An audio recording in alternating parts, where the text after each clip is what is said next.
the early days of the Nine Worlds, when the branches of Yggdrasil were young and the realms newly forged from Mimir's flesh, Odin Allfather was consumed by a terrible vision. He saw the doom of gods and giants alike, a fate he was determined to prevent. But knowledge demands its price, and wisdom's cost is never small. At the roots of Yggdrasil lay the well of Mimir, where all knowledge flows like water through the worlds. Here came Odin seeking the wisdom of ages. The guardian of the well, clever Mimir himself, watched as the king of the Aesir approached. "What would you give," asked Mimir, "for a single drink from these waters?" And Odin, without hesitation, reached for his own face and replied, "What is the value of seeing with two eyes, when one might see the truth?" With his own hands, Odin tore his eye from its socket, blood running down his face like crimson tears. Into the well it sank, forever watching, forever seeing, as its former master drank deep of the waters of wisdom.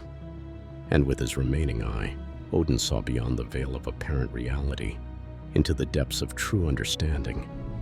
But the price of his eye was only the beginning. Knowledge of the well was vast, but incomplete. In the depths of his newly gained wisdom, Odin learned of the runes, the very symbols of creation's power. These marks of might lay hidden in the roots of Yggdrasil, waiting for one willing to pay their price. 9 days and 9 nights Odin hung from Yggdrasil's branches, pierced by his own spear Gungnir. No food, no water, no comfort did he accept. Suspended between life and death, his flesh torn by wind and rain, his blood dripping down the world tree's bark. Each day brought new agony, each night deeper understanding. On the 9th night, half dead from his ordeal, Odin saw the final truth. With a cry that shook the 9 worlds, he seized the runes from their hiding place in the void. 18 runes of power, each bought with pain, each earned with sacrifice. As he grasped them, understanding flooded his being, of birth and death, of healing and harm, of binding and breaking.